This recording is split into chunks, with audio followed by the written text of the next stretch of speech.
Fayetteville, Virginia, diciembre de 1945. Nochebuena, 1945.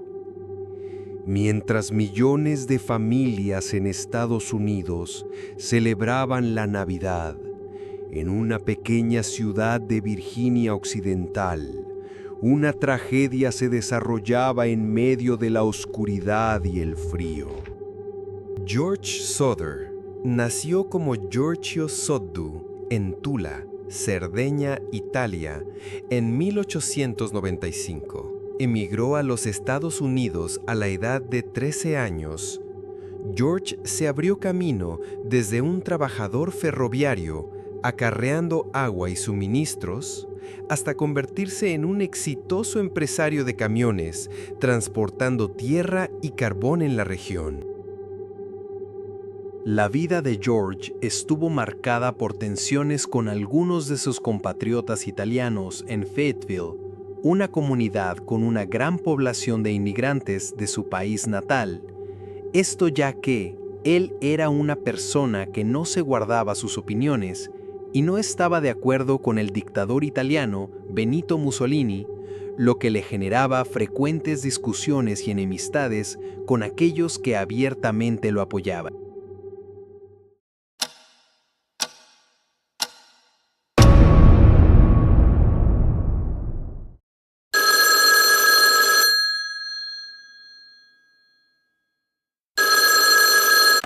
Hello? Era la 1 de la mañana y una llamada extraña llegó al hogar de los Souther. Se trataba de una mujer, no se le entendía muy bien lo que hablaba, pues al fondo se escuchaban risas y burlas. Preguntaba por alguien de quien nunca habían escuchado y repentinamente colgaron el teléfono. Solo habían pasado un par de minutos desde aquella llamada, cuando en la casa se empieza a percibir un olor a humo y quemado, junto con una abrumadora sensación de calor intenso.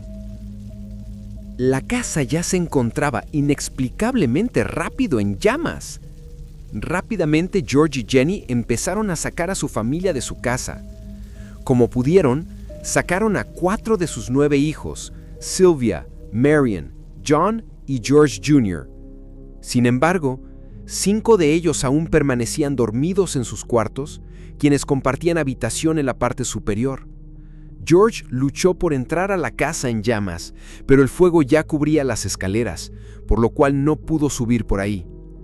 Corrió a buscar una escalera que tenía para con ella tratar de subir por la ventana y sacar a sus hijos de ahí, pero misteriosamente la escalera no se encontró nunca por ningún lugar.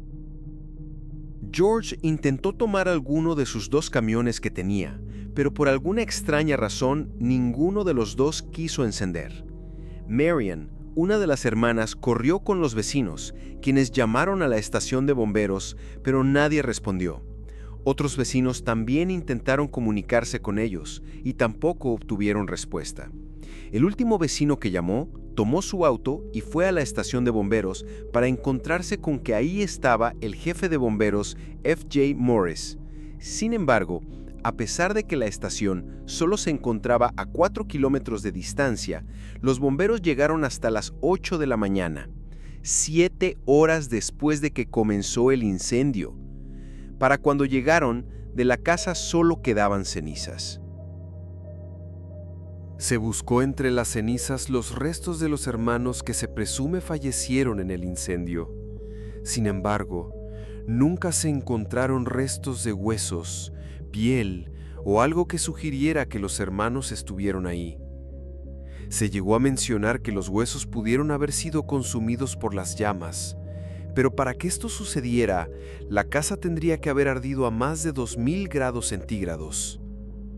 Después de una supuesta investigación, la oficina forense declaró que se trató de un incendio por un cableado eléctrico defectuoso. George decidió cubrir con un bulldozer el jardín, donde construyó un monumento para sus hijos. Poco tiempo después del trágico suceso, los Souther comenzaron a sospechar que se trató de un secuestro, ya que había varias inconsistencias en los hechos ocurridos esa noche.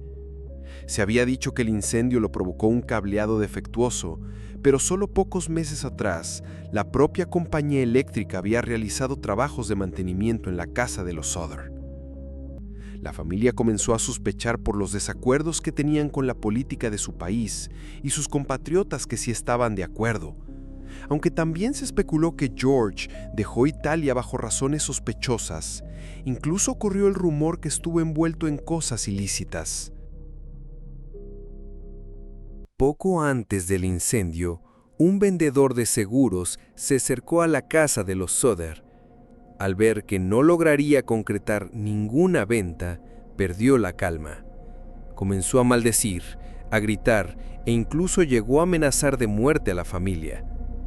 Tiempo después, Sylvia Souther, la hija menor, mientras observaba desde la ventana el monumento que su padre había construido en honor a sus hermanos desaparecidos, notó un objeto extraño sobre el césped. Cuando salió a revisar de qué se trataba, descubrió que era una bomba con forma de piña, similar a una granada de mano. Jenny, la madre, también recordó algo inquietante. La noche del incendio, antes de irse a dormir, había visto las luces de la casa encendidas.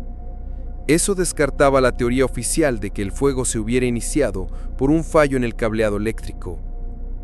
Otra pieza clave provino de una testigo que trabajaba en un restaurante de carretera. Ella declaró que, a la mañana siguiente del incendio, vio a varios de los niños Souther en compañía de 2 hombres y 2 mujeres de apariencia italiana. Según su testimonio, al darse cuenta de que estaban llamando la atención, el grupo abandonó rápidamente el lugar. En 1947, 2 años después de la tragedia, George y Jenny intentaron involucrar al FBI, que en un inicio aceptó investigar. Sin embargo, ni la estación de bomberos ni la policía de Fayetteville quisieron cooperar, lo que terminó frustrando cualquier esfuerzo para esclarecer el caso. La familia contrató a un investigador privado, quien después descubrió que uno de los miembros del jurado que determinó que el incendio había sido un accidente resultó ser el vendedor de seguros que los había amenazado de muerte. También contrataron a un patólogo, quien excavó en el sótano de los Souther y descubrió partes de una columna vertebral.